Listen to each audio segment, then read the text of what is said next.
पड़े थे पेट में, क्या करती मैं? कोई खाना नहीं देगा तो खुद ही लेना पड़ेगा ना। भूख लगे तो खाए नहीं, मत जाए। अच्छा लगेगा आपको?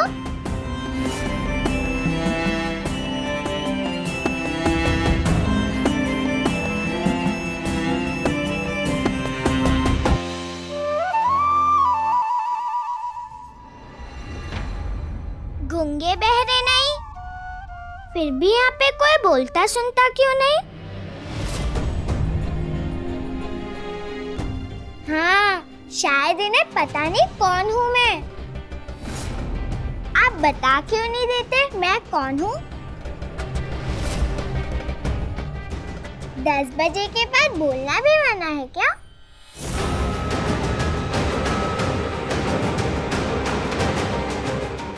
खाना हो या बताना, मैं नहीं देखती समय, इसलिए मैं ही बता देती हूँ मैं कौन हूँ। मैं हूँ इस घर की मालकिन।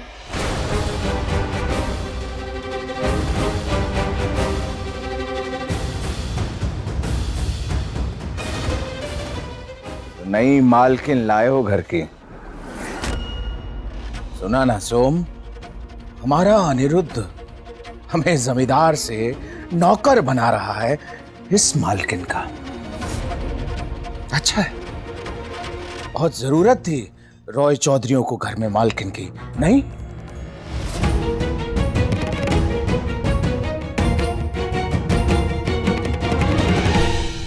बच्ची है, खाना नहीं दोगे तो क्या करेगी?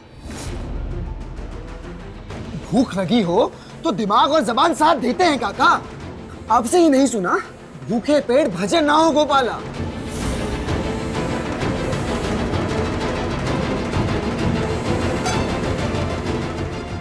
ये लो, ये लो, ये लो, ये भी लो, ये भी लो, ये भी लो, जितना मन करे जो मन करे खाओ। रॉय चौधरियों के घर पे बच्ची भूखी रहे तो इससे शान बढ़ेगी जमींदारों की, है ना काका? अगर बच्ची भूखी सोए तो चैन की नींद आएगी रॉय चौधरियों को। भाषण सुनने का वेतन देते हैं हम तुमको। तेल गरम करो, सिर की मालिश करनी है। किसकी? मालकिन की? मालिक के लिए। अभी तक हम हैं मालिक की हवेली के। सिर दर्द ना बढ़ाओ वरना जला देंगे गुस्से की ज्वाला से।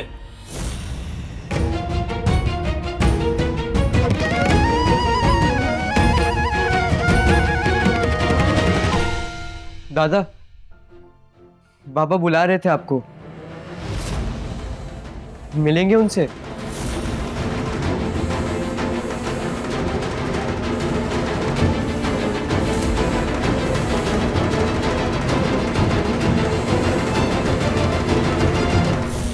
तितंग तितंग तितंग।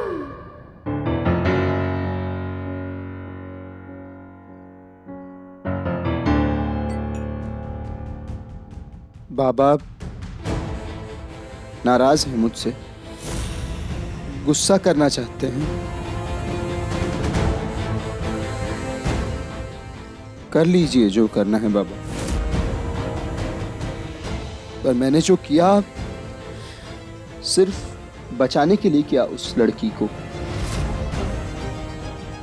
बाबा वो उस लड़की को वहां पे। गुस्सा करूं तो क्या गलत होगा? खानदान की मान मर्यादा को ध्वस्त नहीं किया क्या तुमने? मन तो किया था कि सीने में गोली उतार दूं, पर फिर ख्याल आया कि सीना तो छल्ली हमारा ही होगा ना। फिर रॉय चौधरी नहीं तुम्हारे बाबा बनकर सोचा तो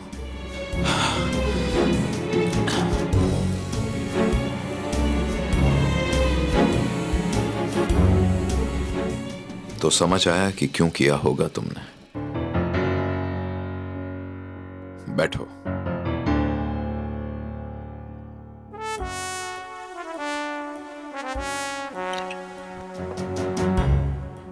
नहीं बाबा, मैं पीता।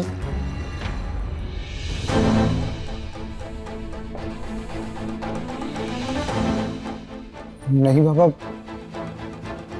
पीना। पीते नहीं। ऐसा मत बोलो अनिरुद्ध, दिल टूट जाएगा हमारा। Come on. मैं समझ सकता हूं कि तूफान मचा हुआ है तुम्हारे दिल में।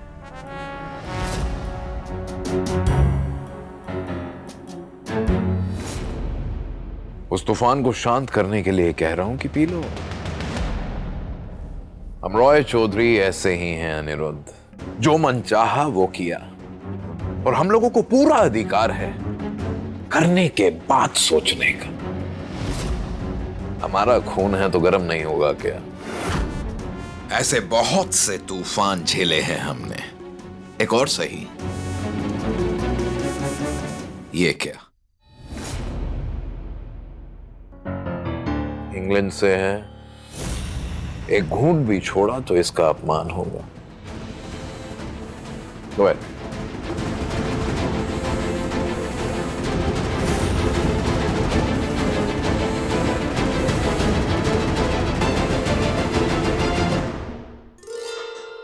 Titang, titang, titang, titang, titang, titang, titang, titang।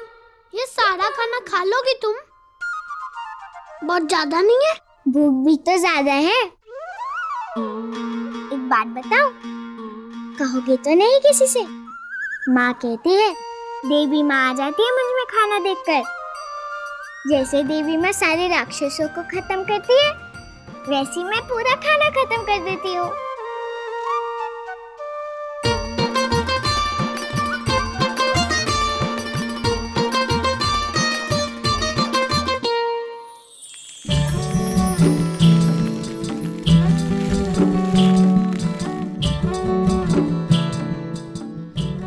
बेटा शुरू करो।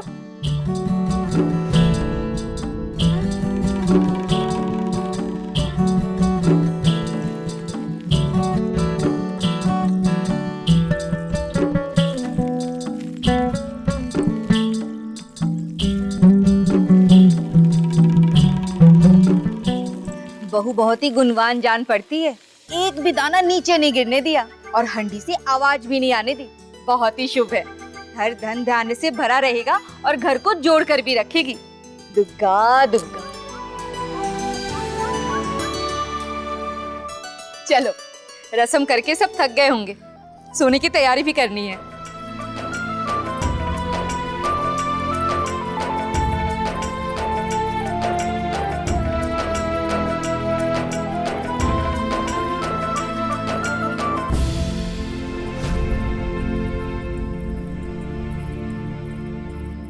नई दुल्हन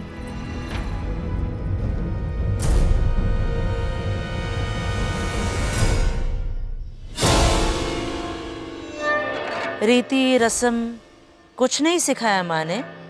काल रात्रि को साथ में नहीं सोते पति पत्नी, इसीलिए आज तुम हम औरतों के साथ सोओगी। चलो आओ।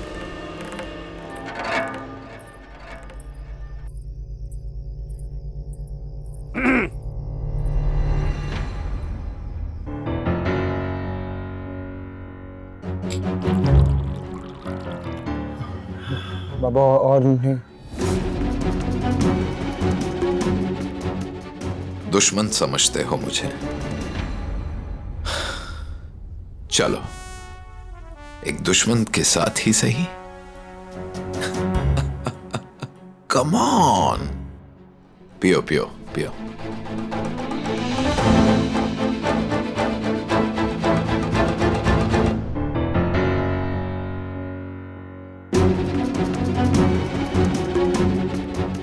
तुम चिंता मत करो, मैं सब कुछ संभाल लूंगा।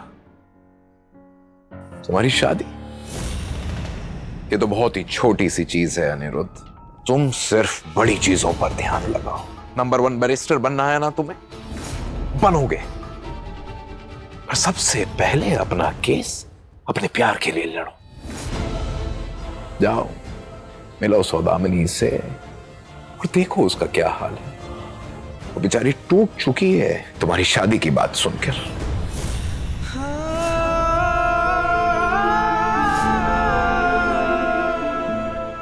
बहुत इंतजार किया अनिरुद्ध ये सुनने को। अगर आज इंतजार करवाया तो दिल टूट जाएगा। मिनी का नाम मत लीजिए बाबा। मिनी वो तुमने तो कहा था इस घर में नियम बड़े सख्त हैं। किसी को खाना नहीं मिलता 10 बजे के बाद।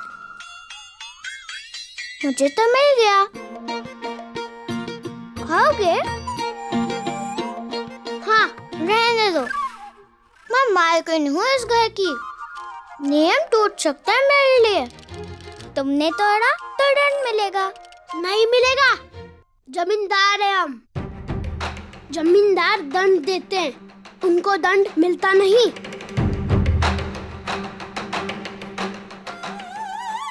ऐसा जेठुआ कहते हैं। फिर तो खा सकते हो तुम। रहने दो। पहले भी खाना खाया ना तुमने? तो मेरी माँ कहती है भूख से अधिक खाने से बहुत कष्ट होता है। कैसा कष्ट? पेट दर्द। पता है, एक बार मैंने बहुत ज्यादा आम खा लिए थे। आम बहुत पसंद है ना मुझे। फिर बाद में बहुत पेट दुखा था मेरा। तो तुम जाकर सो जाओ अभी। माँ कहती है देर रात जागना सही नहीं। जाओ, मालकिन का आदेश मानना ही पड़ता है। तितंग तितंग तितंग तितंग।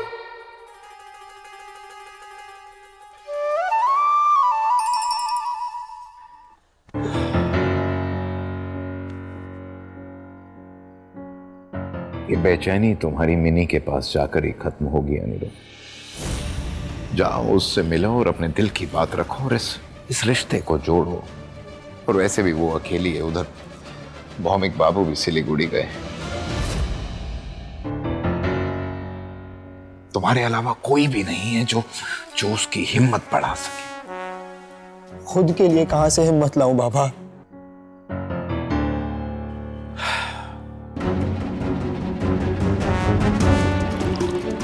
हिम्मत की कमी है क्या तुम में?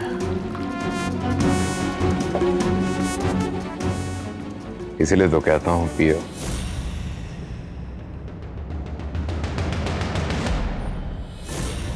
सारी हिम्मत बाहर आ जाएगी तुम्हारी। जाकर देखो क्या हालत हो रखी है उसकी।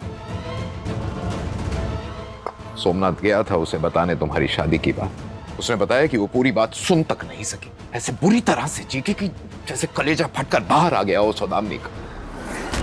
जाओ, बाकी मैं सब संभाल लूंगा। तुम बस मिनी की सोचो। मिनी की सोचो अनिरुद्ध। बाबा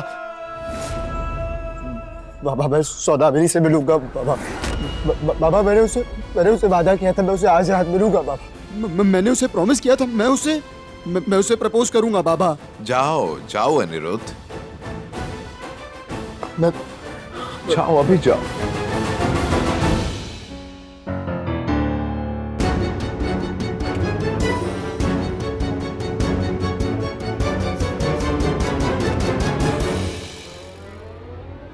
आम पसंद है ना? आम लो, खा लो।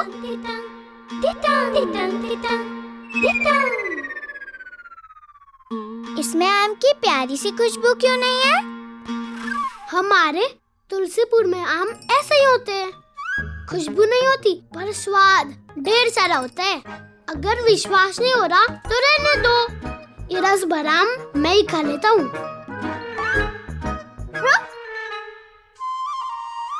खाना है आम? बिना लेन देन के जमींदारी होती है क्या? नहीं ना, तो जो पहले तेरे पास खाना है वो मुझे दे, फिर मिलेगा आम।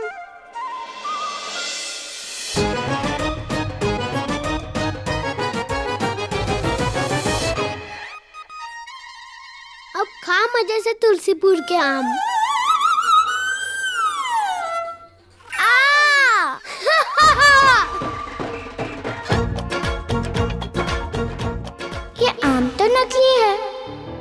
अब तक तुम्हें पता चल गया होगा, अनिरुद्ध ने अपने महान बनने के फितूर में उस लड़की से शादी की।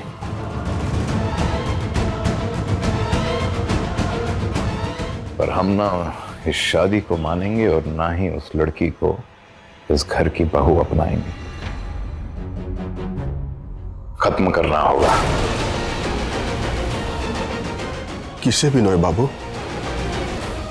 इस शादी को, उस लड़की को दूर करने की बात कर रहे हैं। हम जानते हैं कि उस लड़की के मामा तुम्हारे समधी हैं, पर उस लड़की का यहां पर रहना बिल्कुल भी सही नहीं है। उसके गांव वालों ने तो उसे सती बना दिया था, पर अब सती नहीं बनी तो बाल विधवा बनेगी। पर बोंदिता का विवाह तो अनिरुद्ध बाबू से हो गया है, फिर विधवा कैसे? पर वो पहले से ही विधवा नहीं थी क्या? उसका बूढ़ा पति वो मंडप में नहीं मरा है? बाल विधवा का दोबारा विवाह होता है क्या? नहीं ना। तो अनिरुद्ध और उसका विवाह मान्य नहीं हुआ ना। और वैसे भी एक विधवा को हमारा समाज स्वीकृति नहीं देता है दूसरी शादी के लिए। तो भेज देंगे उसे वापिस? हाँ, पर उसके गांव नहीं, कहीं और।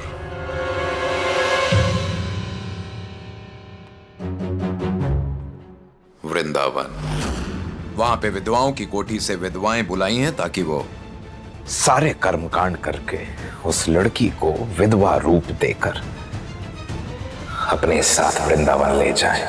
एक बार इस अंधेरे कुएं में गिरेगी ना वो, तो जिंदगी भर बाहर नहीं आ सकेगी। मैं अपने बेटे की जिंदगी बर्बाद नहीं होने दूंगा। अनिरुद्ध क्यों भुगते उस लड़की के दुर्भाग्य को? जमींदारों की बहू बनने चली थी वो। अब देखना, बाल विधवा बनकर सारी जिंदगी कैद में काटेगी वो। गाड़ी लेकर जाओ और रातों रात इस काम को खत्म करो। सुबह तक अनिरुद्ध की जिंदगी में और इस घर में कोई नामो निशान तक नहीं रहना चाहिए उस लड़की का।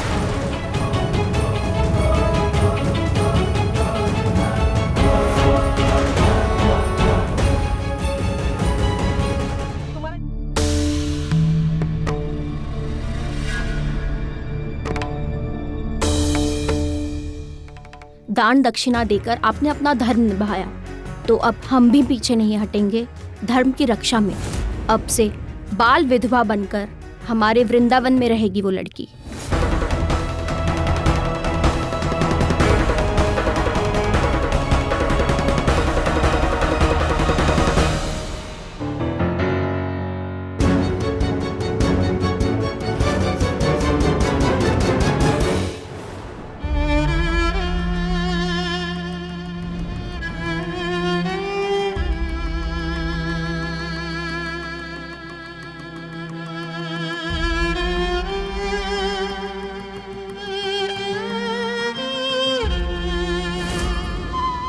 अनिरुद्ध दादा वापस तो आए, अकेले नहीं आए, साथ में एक दुल्हन को लेकर आए।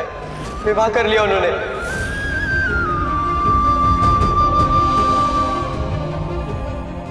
किसी और को हमारी बॉडी बना दी है।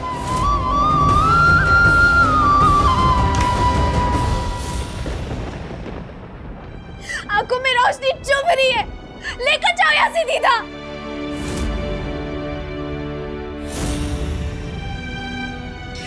साथ तो मिला नहीं उसका, अब अकेले भी नहीं रहने दोगी क्या चैन से? मिनी, मिनी, मिनी, मिनी कहाँ हो तुम?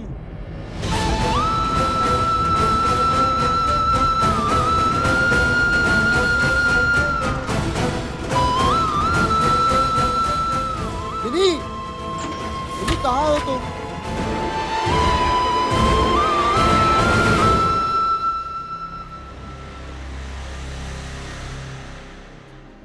आप कहाँ ले जा रहे हैं मुझे? मेरे पति कहाँ हैं? कब से ढूंढ रही हूँ मैं उन्हें। माँ ने कहा था ससुराल में कभी पति का साथ मत छोड़ना, पर पति साथ छोड़ दे तो क्या करते हैं? ये माँ ने नहीं बताया। क्या करूं मैं?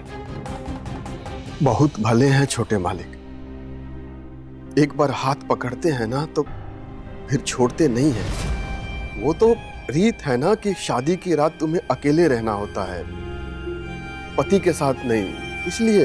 हर रीत इतनी विचित्र क्यों बनाई है? बहुत गलत आदमी चुना है दुर्गा माँ ने रीत बनाने के लिए।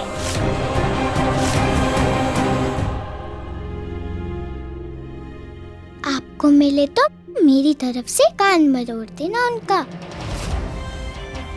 ठीक है, मरोड़ दूंगा, लेकिन अभी तुम इन लोगों के साथ जाओ रहने के लिए, कल वापस ले आऊंगा मैं।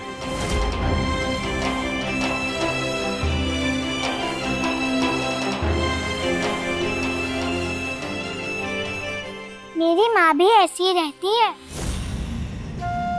ये सफेद कपड़े पहनना, ये बिना बाल के रहना, ये मुझे बिल्कुल पसंद नहीं है। मुझे तो रंग पसंद है कपड़ों पे, लंबे बाल अच्छे लगते हैं, बिल्कुल मेरी तरह।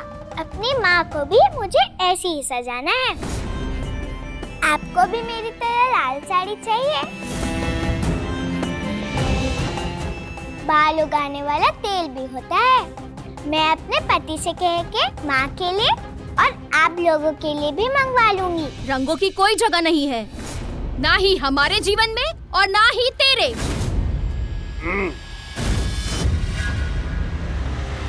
चल, तुम्हारा जीवन बदलना है, चलो हमारे साथ। नहीं, कहीं नहीं जाना मुझे। चलो। नहीं, पति